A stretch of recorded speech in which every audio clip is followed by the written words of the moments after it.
Hello, and welcome to Kennedy Space Center in Florida. I'm NASA's Megan Cruz, and you are watching the pre-launch news conference for NOAA's GOES-U satellite, which is targeted for launch on a SpaceX Falcon Heavy rocket tomorrow, June 25th, from KSC's Launch Complex 39A.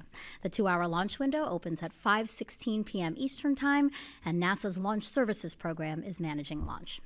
Now, GOES-U is the fourth and final satellite in the National Oceanic and Atmospheric Administration's Geostationary Operational Environmental Satellites R series. These satellites provide continuous watch over the Western Hemisphere, helping scientists and forecasters to issue timely warnings and forecasts. And GOES-U will also improve the detection and monitoring of space weather hazards using a new compact coronagraph instrument.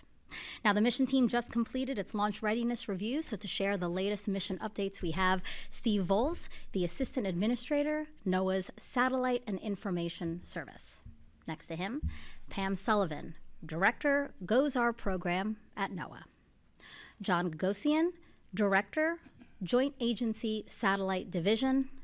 And next to him, Dr. Denton Gibson, Launch Director, Launch Services Program here at NASA. Juliana Scheiman, Director, NASA Science Missions over at SpaceX, and the man in the hot seat, Brian Cizik, Launch Weather Officer, 45th Weather Squadron at the U.S. Space Force. Now, each will give some opening remarks, and then we'll take some questions from those in the room here. All you have to do is just raise your hand. For those on the phone, you can get into the question queue by dialing *1. So without further ado, let's turn it over to Steve. Thank you, Megan, and good evening, everyone. As you just said, we're just 24 hours away from the launch of NOAA's GOES-U satellite, the last and the best of the 4 satellites in this GOES-R series. When we were here in 2016 to launch GOES-R, the first satellite in the series, it ushered in a new and transformative era of advanced Earth monitoring technologies to ever orbit in space. Our National Weather Service colleagues tell us that this technology has since changed the game for weather prediction and forecasting. GOES-U is making history of its own. It carries with it the world's first ever operational satellite coronagraph, called CCOR-1 for compact coronagraph, that will significantly improve NOAA's ability to monitor the sun and forecast potentially harmful space weather events such as coronal mass ejections, which we saw a few weeks ago, a big one in the U.S. and the country. But probably the most important reason GOES-U is historic is because it is the bridge that connects today's geostationary satellite technology with the technology of tomorrow that promises to provide an even more sophisticated and more impactful than what the GOES-U satellite series currently provides. If you can bring up the slide, please.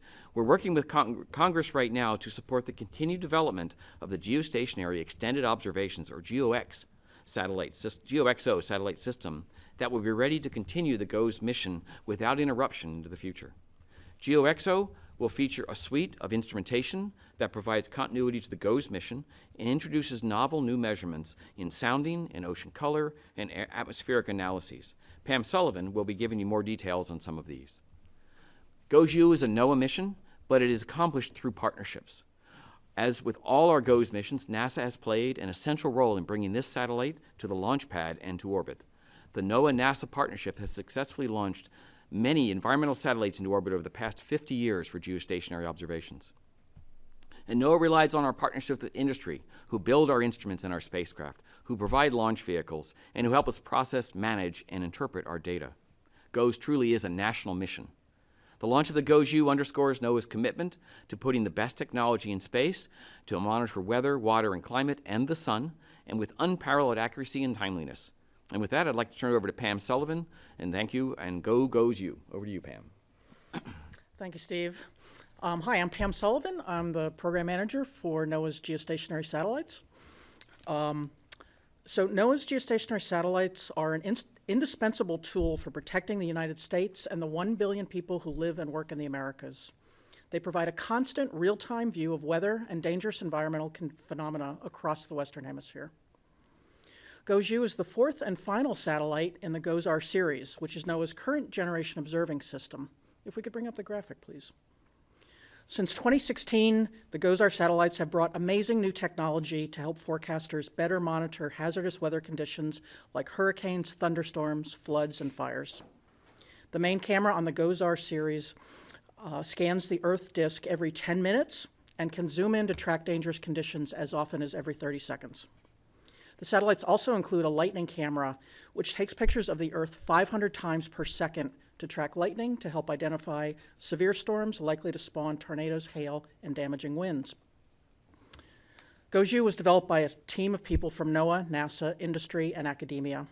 It continues the decades-long NOAA-NASA partnership to get the best technology into space for accurate, up-to-the-minute forecasts and for long-term climate monitoring.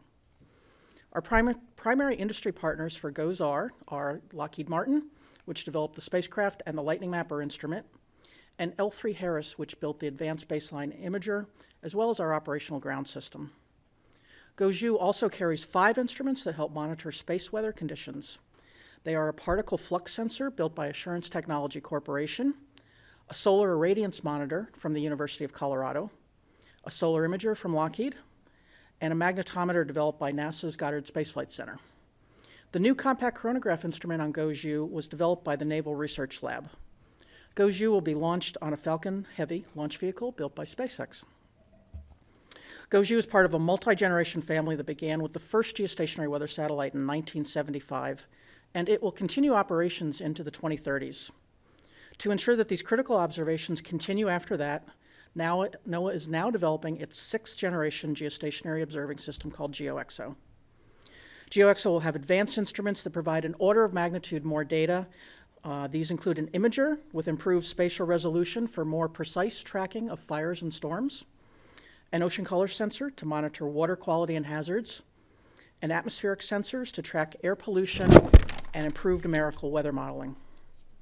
GeoXO capabilities will help us address the challenges of a changing planet, from more unpredictable weather to more prevalent harmful algal blooms to more widespread wildfires. As we prepare for the launch of the final GOES-R satellite tomorrow, we are already working hard to have the first GeoXO satellite ready for launch in 2032 in order to ensure the continuity of these critical observations. Next, I'll pass it on to John Gagosian. Okay, thank you, Pam. And I am John Gagosian, Director of NASA's Joint Agency Satellite Division. Our division is part of NASA's Science Mission Directorate, and we manage, on NOAA's behalf, the development and deployment of operational weather satellites like GOES-U. Our 5-decade partnership with NOAA has resulted in the successful operation of more than 60 satellites dedicated to weather forecasting, severe storm and hurricane prediction, and climate observations. We are very excited to complete the 4-satellite GOES-R series with the most capable geostationary weather satellite in our nation's history. NASA is responsible for the formulation, development, launch, and initial operation of the GOES-U satellite. Our team has incorporated many lessons learned from the previous 3 satellites in the GOES-R program. Consequently, GOES-U has a very well-proven design, in addition to the exciting new capability represented by the compact coronagraph. Our joint NOAA-NASA team has been working diligently with our industry partners to be fully ready for our launch tomorrow. We're also delighted to continue the NOAA-NASA partnership into the future as we move through the design phase of GeoXO, the system of geostationary satellites that will deploy in the 2030s, and which was described by Steve and Pam earlier. I'm proud that NOAA and NASA have collaborated so well over the life of the GOES-R program, and that we are poised for a very strong finish. And now I'll turn it over to Denton Gibson. Hi, I'm Denton Gibson. I'll be the launch director, the NASA launch director for this GOES-U mission. And I can say I'm excited and humbled to be here in front of you today, working with this team in front of us. This team has done a lot of hard work to get us to this point. And I just want to take a minute to recognize the world-class organizations, NASA, NOAA, SpaceX, and U.S. Space Force Space Launch Delta 45. It's done a lot of work to get us to this point, and happy to be here. This will be NASA LSP's 9th mission with SpaceX. 2nd on the Falcon Heavy, and this will be SpaceX's 10th Falcon Heavy, as a matter of fact. We'll be taking off right here from 39A, which is a very historic launch pad. Is very iconic vehicles have launched from this, Falcon being the 3rd of that, which was, of course, it launched a space shuttle as well as the Saturn V, so very historic. And about a week ago, we started our preparations for getting the launch team ready and prepared by doing a mission dress rehearsal where we put our team through the ringer. I mean, we really exercise the team, making sure the team is ready through a simulated launch countdown, really making sure that our team is ready for this mission. And then about last Thursday, we had our flight readiness review, which went well with it, where all organizations came in and agreed that we were good to continue with launch processing. And also on Thursday, the GOES-U spacecraft was mated to the Falcon Heavy. And shortly, actually in progress right now, is the Falcon Heavy has left the hangar at 39A and is on its way up to the pad deck. Now I have a video to show you some of the hard work that this team has done. Can you please play the video?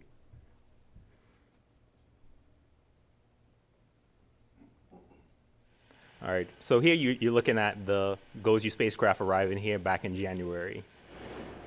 And here it's transporting from the landing skip, and it's heading to the payload processing facility in Astrotek.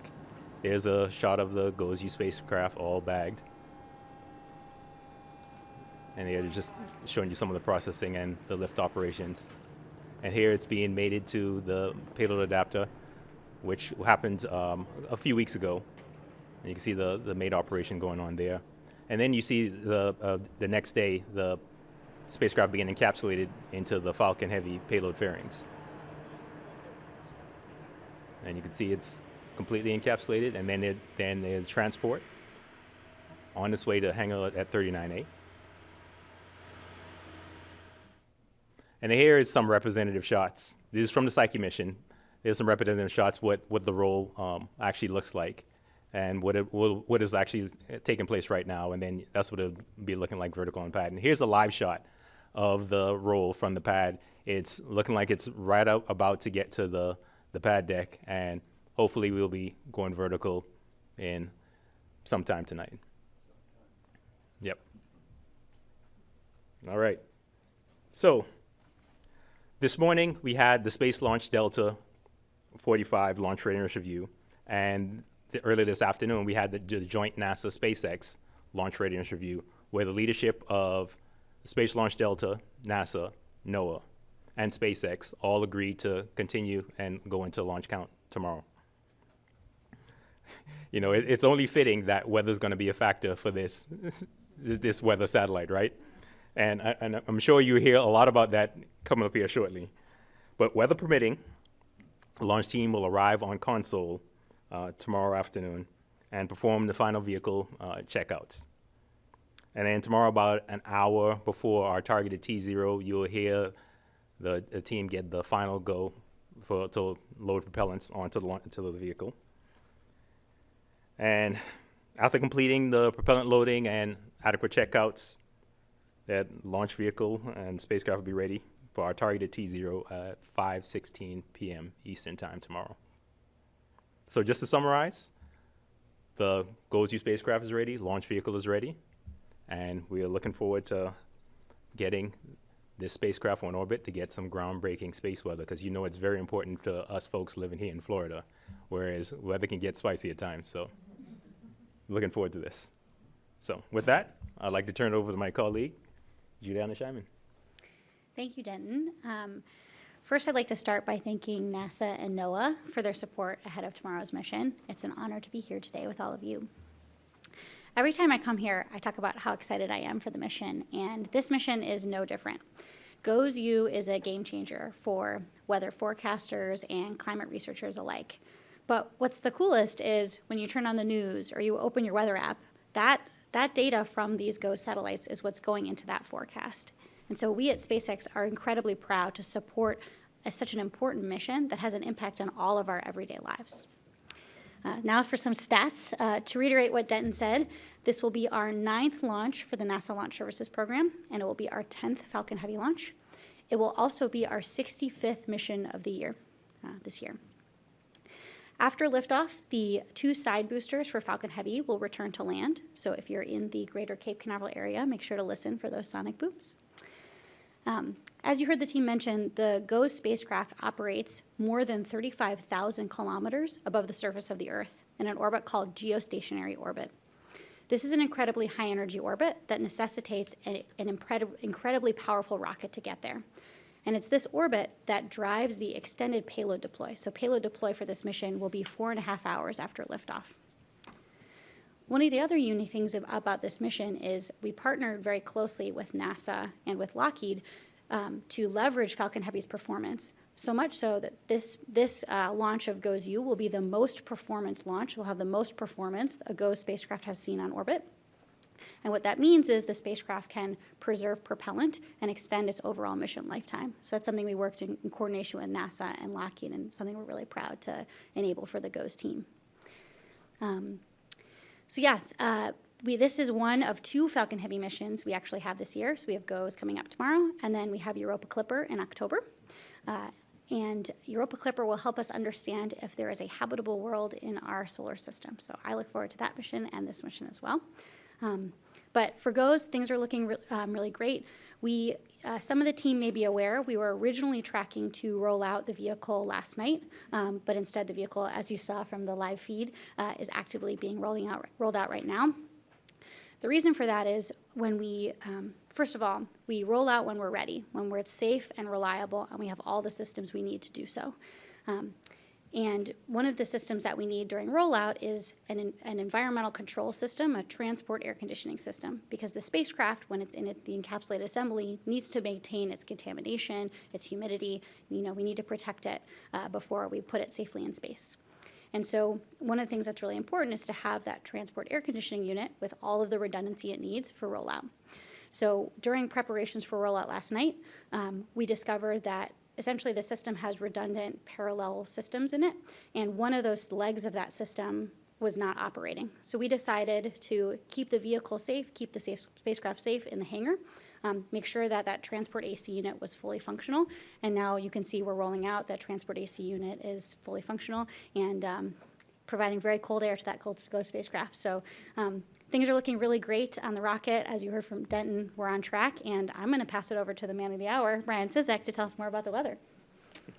Thanks, Juliana. And I admit, I kind of feel the weight of the weather world on my shoulders a little bit with this launch, with it being a weather satellite and a satellite that myself and my colleagues will look at on a daily basis, especially here in Florida. And speaking of Florida, we are in we're in late June. We are now in our summer wet season here in Florida, where we get kind of our daily thunderstorms firing up each afternoon as we get heating from the surface. And speaking of that, I figured, why don't we show a live image right now of the current GOES East satellite. So this is the satellite that GOES-U is eventually going to be replacing. I think that this does a good example of showing kind of a typical Florida summertime pattern here. So if you notice on both coasts there, we can see the sea breeze front pushing inland.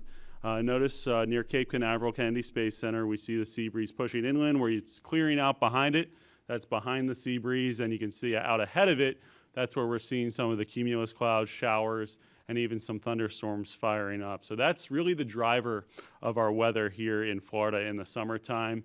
The land heats up a lot faster than the ocean does. That triggers the sea breeze to form and push inland, and that sea breeze actually acts as like a little mini cold front that can trigger showers and storms along it. So these are what we're looking at. You can see some of the storms to the north.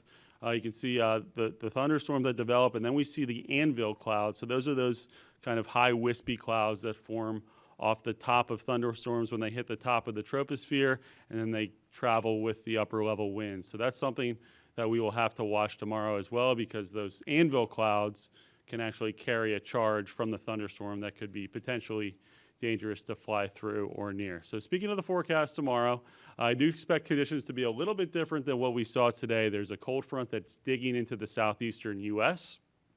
That's going to increase moisture in our area as well, and also shift winds a little bit southwesterly, a little bit more offshore than we're seeing today before the sea breeze kicks in and shifts winds more southeasterly.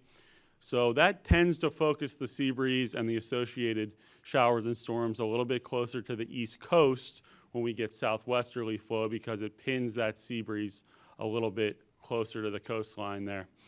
So for tomorrow, we're going to go with a 70% probability of violation or a 30% chance of go for all the weather rules that we evaluate. So we evaluate a set of 10 lightning launch commit criteria that are designed to protect not just against natural lightning, but rocket triggered lightning. A rocket can actually trigger its own lightning strike if it flies through or near a cloud that could hold a charge, and it can increase the electric field in the atmosphere by up to 100 times. So that's what these rules are designed to protect against. So the ones I'm highlighting here, the cumulus cloud rule, several anvil cloud rules. So we have an attached and detached anvil rule. So that's what I mentioned, those high clouds that come off the top of the thunderstorms.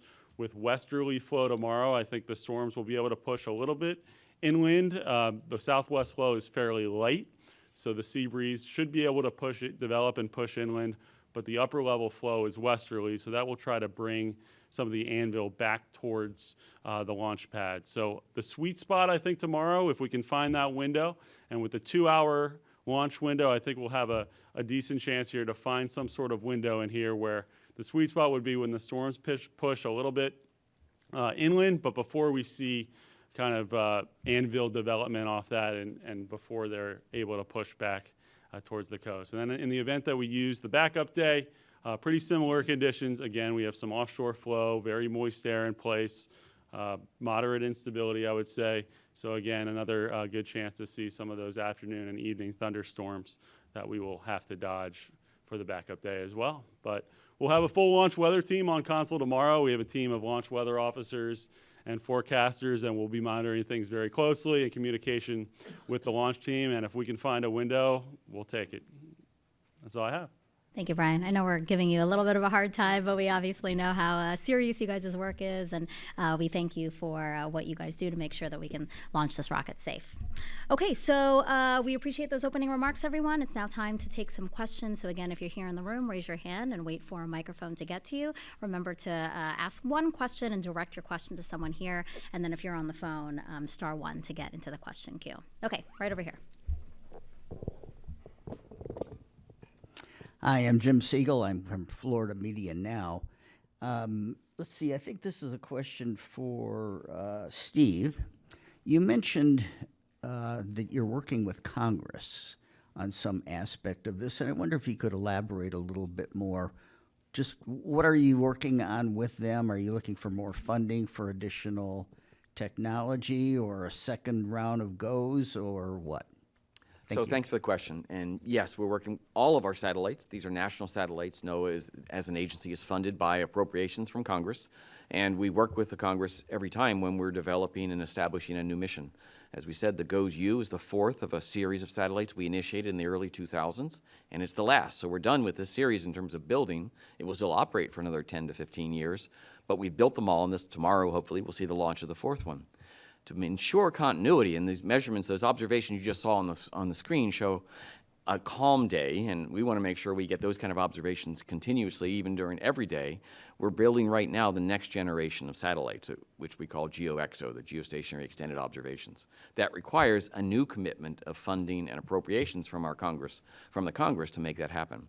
We started this about 5 years ago in the late teens, talking about the geostationary, the extended observations, and we have worked with Congress, with the administration, with the Office of Management and Budget, all of the stakeholders on how to quantify that program. And Pam Sullivan's been the key lead on this in establishing that, sort of defining the parameters of that mission and telling them what the cost of that mission will be for the next 30 years. We build satellites, we build systems that last a generation. So the GeoXO constellation, the first will launch in 32, the last will launch probably in the early 40s, and they'll be operating well into the 2050s. So we're talking about a 30-year program, which costs on the order of $20 billion, but amortized over 30 years, a long time. So you don't do that on a turn of a dime. It takes a little bit of time and effort, and we have worked with all participants in Congress who understand the importance of weather observations and the criticality. And so we have good support. This current fiscal year has authorized the appropriations to continue the development of these missions, as Pam may speak to it later. All of our instruments are under contract except for one, which we're still in the process of finishing. Spacecraft is under contract, so we're well underway in the initiation of that next generation of GeoXO, with good support from Congress because of the importance of our mission. Is any of that $20 billion already already allocated, approved? Yes, Pam, how much of that is already, we've been doing this for several years. Pam, you want to take that, how much has already been allocated and appropriated? Over the last 4 years, almost 500 million has been appropriated. All right. Thank you for that question. Right over here. Hi, Ken Kramer, Space Up Close. Thanks for doing this. A lot of great information. For SpaceX, yeah, thanks for explaining the delay. I think we were all wondering about that. So the other thing I'm wondering about is the Falcon Heavy. Why a Falcon Heavy was chosen for this? It seems a little overpowered. You explained a little bit that you can save some propellant because you can deliver it to a better orbit. Can you quantify that and go into some more detail, please? How many more years? How many pounds of propellant are saved? And what does that translate into years of service, if you can? Thanks. Yeah, sure. I'm happy to help and happy to be transparent about what's going on. I think the way we think about defining the orbit injection requirements from a launch vehicle perspective for a mission that's on its way to geostationary orbit is in terms of delta V to geo, basically delta V meters per second remaining to get to that geostationary orbit. So when the spacecraft team came looking for a launch vehicle, they were looking for a launch vehicle that could provide 987 meters per second to geo. And because we wanted to make sure that we were providing the best solution for NASA, we ended up now providing on the order of 566 meters per second to geo. So smaller number, less energy required for the spacecraft to get to that orbit, which enables them to save that propellant. I am not an expert on the spacecraft, I'm an expert on the launch vehicle, but my understanding is it's on the order of years of operational life we're saving for the spacecraft, which is something we're really proud to help support. And so I would say it's just right sized for that. Yeah. Let me just add to that. The number of years, our normal spacecraft specification lifetime is 15 years. With the added capability that the Falcon Heavy is giving us, we expect to be 20 plus years of life, fuel life. Yep. Great. Hi, everybody. Thank you for doing this. Meredith Garfalo, Space.com, Rocket Girl Enterprise. I'm happy to be with you guys today. A couple questions. First one is for you, Brian. For tomorrow, how many forecast updates are we looking at? And for people at home, what can we expect with that process? And then my other question is, I think for SpaceX, what can we look at as far as before the clock hits zero? Obviously, the refueling is different than with the Atlas 5 rocket that we saw before. So how does it go? I think, if you could explain a little bit about that process with the fueling and then with the window and how that coincides. Sure, so I'll start. So typically, our final forecast product that we post would be on L-1 day. So the one out today would be the final one that you would see on the website. However, and the reason for that is on day of launch, we get it on console and we're communicating with the launch team for tomorrow. So, one of the first things I'll do, I'll look over all the forecast data, and then my first touch base with the range coordinator or the launch director, I'll give a POV, a probability of violation update. Additionally, tomorrow with the PA team, with the live coverage, I'll make sure to be in communication with the PA team, with Megan over at NASA to make sure they're up to date as well with the latest forecast, the latest probability of violation. We'll also have a couple representatives from the 45th Weather Squadron out here at the press site, so they will be available to help answer some questions about what the latest is with the weather.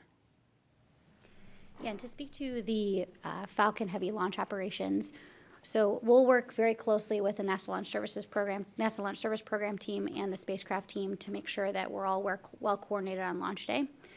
One of the important milestones that happens in the count is when we load the cryo-cooled propellants on the vehicle. With a 2-hour window for goes, we'll work closely with Denton as the launch director for NASA to decide when it makes sense for us to load that propellant. Once we load that propellant, we are working with a fixed T0. We don't have the ability to move that launch time. So with that 2-hour window, we'll be talking to Brian, we'll be talking to Denton, we'll be figuring out when we want to most optimally pick that launch time, and then we load propellant about an hour before launch. So that'll be a joint conversation, trying to find that gap in the clouds. Okay. I know that there are some questions in the room, but let's go to the phone really quick. This is Sawyer Rosenstein from NASA Spaceflight. Hi, thank you for taking my question here. I really appreciate it. I I was wondering if you could talk about any of the struggles that you may have had in terms of integrating a payload that's normally integrated vertically, this time horizontally. And also just really quickly, if you can specify which booster is PY and PX. Thanks.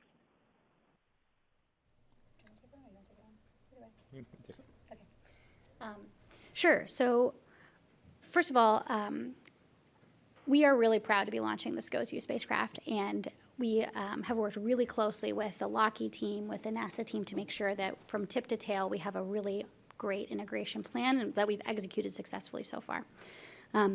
One of the unique things that we've done to support the GOES spacecraft is enabled what we call interleave telemetry, where the spacecraft's basically the spacecraft telemetry, the spacecraft health data, on launch, on ascent, will be actually transmitting from the SpaceX, from the Falcon transmitters. It's a unique, an example of a unique modification we've made to support the GOES mission. On the SpaceX side, as far as horizontal integration is concerned, we do this integration operation the same way we do any other one of those horizontal integration operations. No change to our standard ops. And I think there was another question about the boosters. Yeah, which one's PY and PX, basically? Which is which? You mean like from a serial number perspective, or? Yeah, which one's which side, essentially, from serial number wise? I can follow up with you offline. I think one of the things that's interesting to note about the GOES mission that's different from other missions is we're flying new boosters for GOES. And at times we do that. Basically, one of the things that we have with reusability, right? We're reusing our vehicles, but we also need to replenish the fleet. And a decision we made in coordination with the NASA Launch Services Program was it makes sense for us to replenish the fleet now with these new boosters. So the 2 side boosters that we're launching, those will come back and we'll reuse them on a future mission. The center core will be expended and we will not reuse it on a future mission. Yeah, and I just want to add to the part about working with a spacecraft that was normally vertically integrated and was integrated horizontally.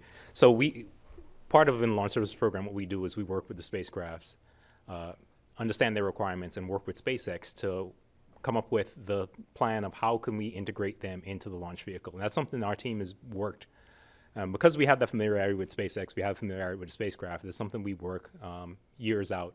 And we lay out a plan. Sometimes, as Juliana had mentioned, there's some mission uniques that we work through to ensure that we can integrate this spacecraft to this launch vehicle. And that's work that we do for each one of the LSP missions that we work. So that's a standard part of what our team does, is ensuring that the spacecraft can be integrated into the launch vehicle, whether it's vertically or horizontally. Great, thank you both.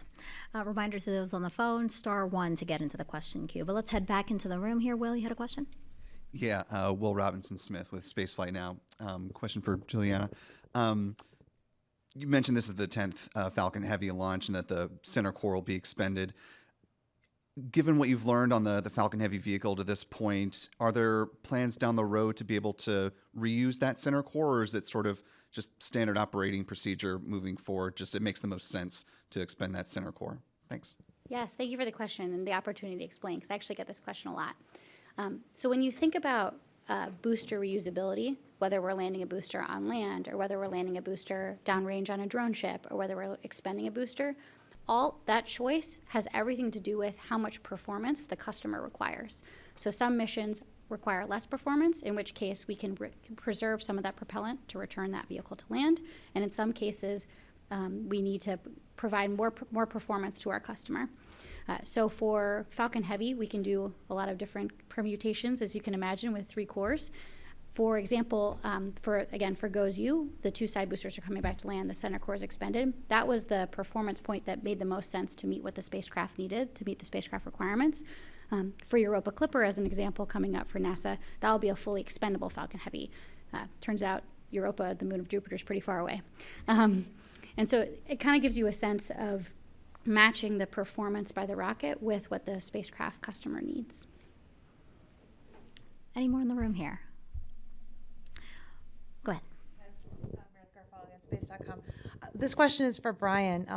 I don't know if you have the data, but with the other 3 GOES, how has it been with the percentage being low like this that we actually launched on time? Is there hope, with the weather, that we could still I know you mentioned that it's going to be that sweet spot, but historically, how have we done with that? So historically, what we aim for is to try to match our probabilities that we forecast for with kind of like the probabilities that it actually occurs. So, a perfectly reliable forecast would be if we have a 30% probability of go, 30% of the launches tend to happen on time. So I don't have the exact numbers off the top of my head, but we've been pretty good over the last maybe 10 to 20 years if we look at our data set, that it's pretty reliable in the sense that our forecasted probabilities are fairly close to what is actually observed. Okay, over here. Question for Brian to follow up. Ken Kramer, Space Up Close. Sometimes you, when you make these forecasts for SpaceX especially, you have a range of probabilities from the beginning to the end.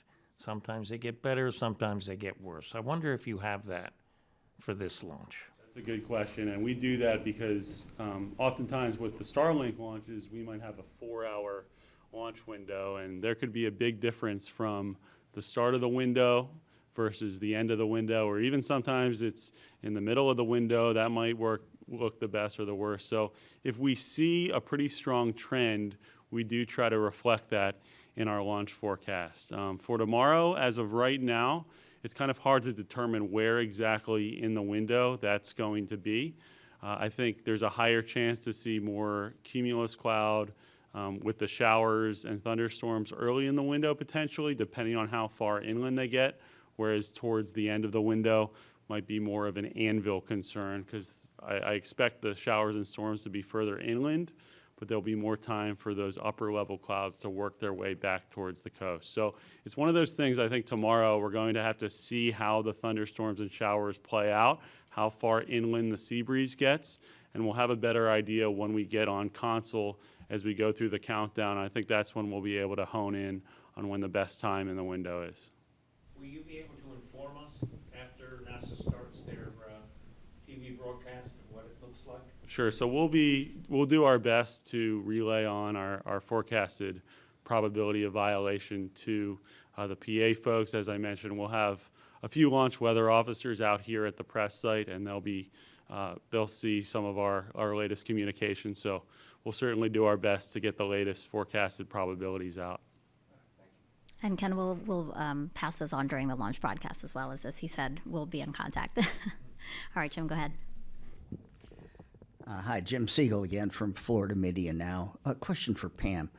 You mentioned about lightning, and some people say that Florida is the lightning capital of the United States, if not the world. And I'm interested in before a comparison of before the GOES process against now we have 4 GOES satellites.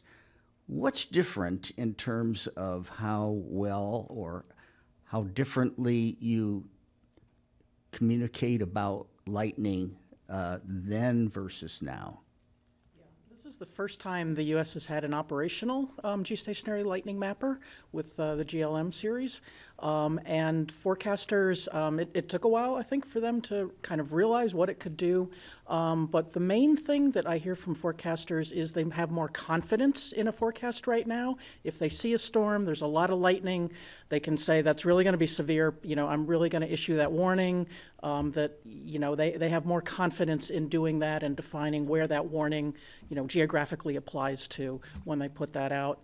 But we're also learning things about lightning as a phenomena. With GLM, we've actually seen the world record long lightning strike of 477 miles. Nobody had any idea, I don't think, that they could be that long. And that one touched ground like 100 different times along its path. So,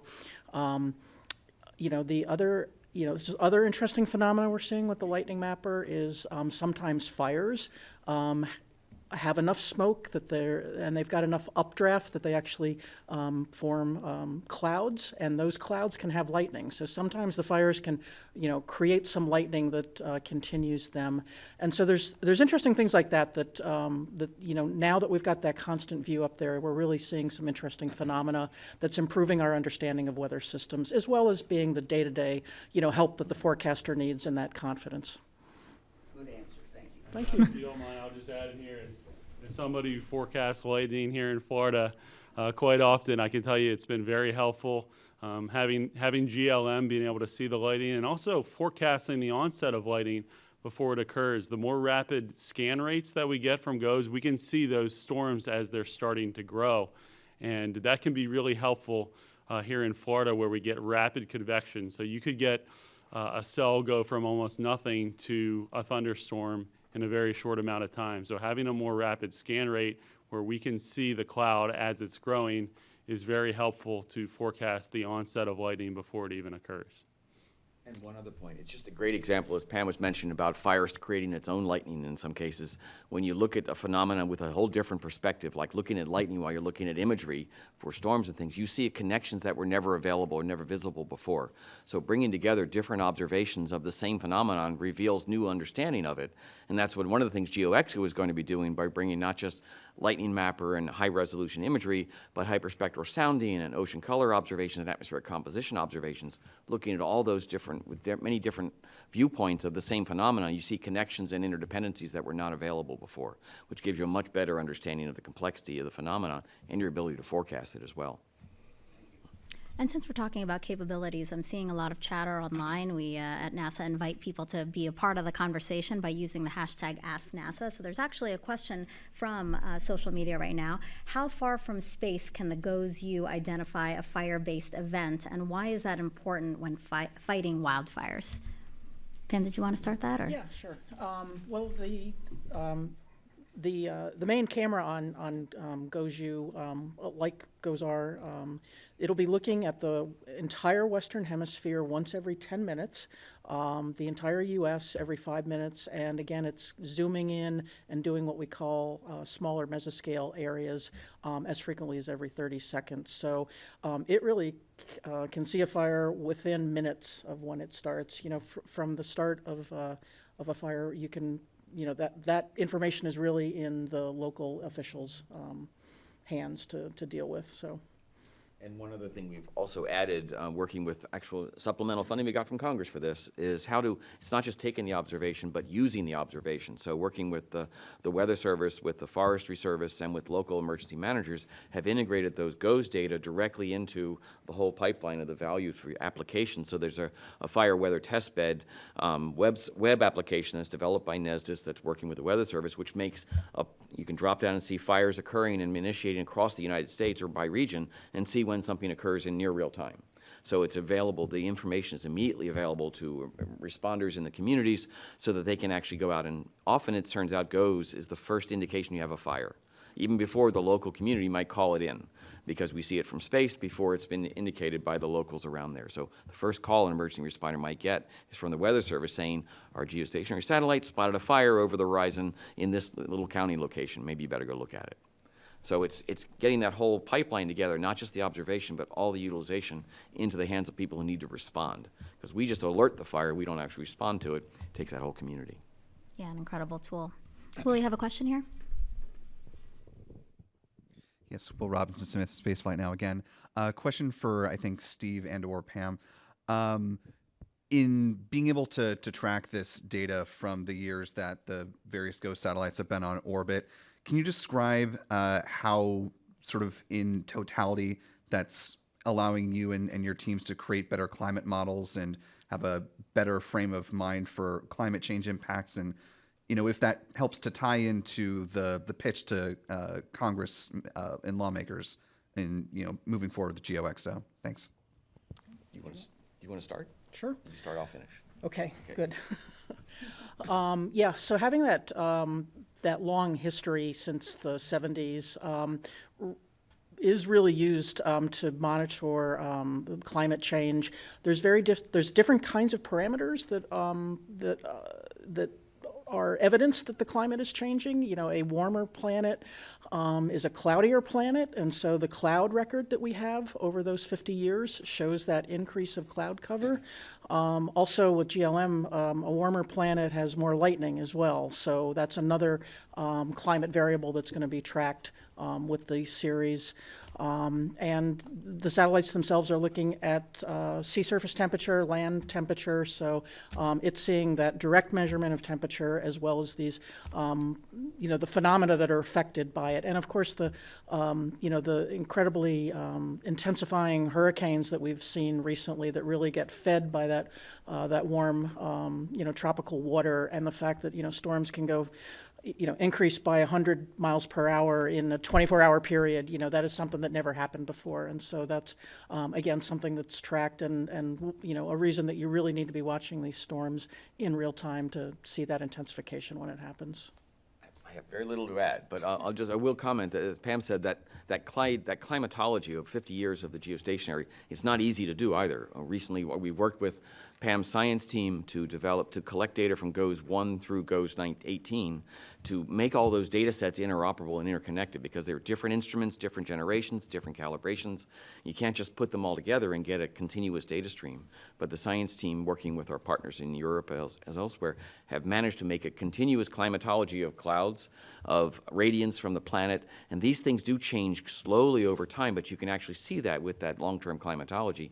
And as the point made earlier about the temperature of the land and the water, similar land climatologies and water temperatures, you see those connections and you see those interdependencies, which do feed into, as you suggested, climate models, both as a verification of the models themselves, but as a more detailed indication of where we're going and what trajectory we're taking. So often the comment is weather data is, who cares about yesterday's weather?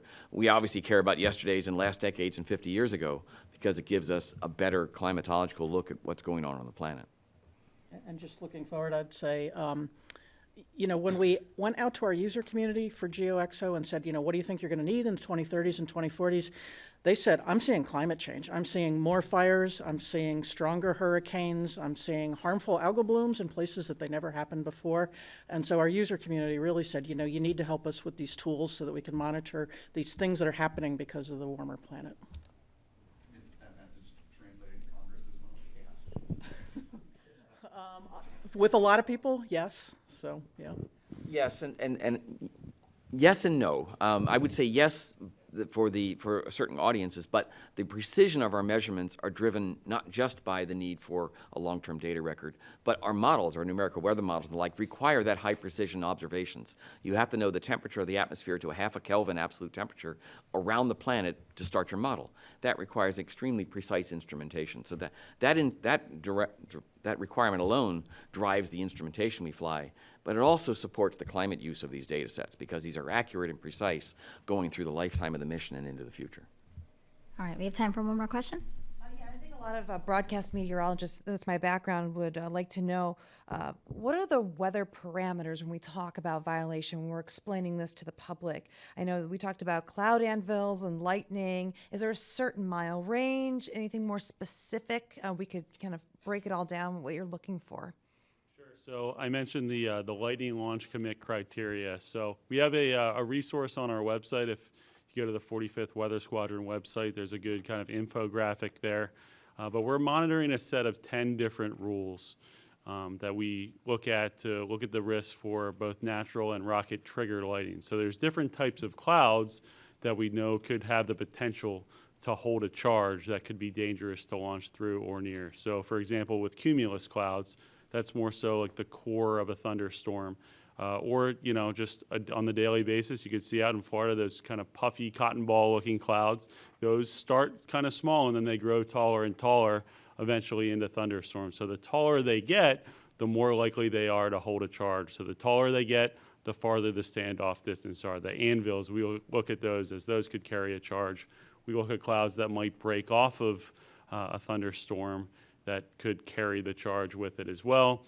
We look at some layered clouds, stratiform type of clouds, and if those are thick enough that would violate another rule called the thick cloud layers rule if it's in a certain level of the atmosphere. So generally, that mixed phase layer of the atmosphere is where you can get a charge, so maybe about the freezing level up to about the minus 20 Celsius level. So that's kind of where we would see, if you get clouds in that region of the atmosphere, that would potentially hold a charge depending on what type of cloud it is. So generally speaking, it's about a 10 nautical mile ring around the launch pad and the flight path where we'd start to be concerned, and then there's some different standoffs as well as you get inside of that. But generally speaking, about 10 nautical miles is the standoff where we start to get concerned.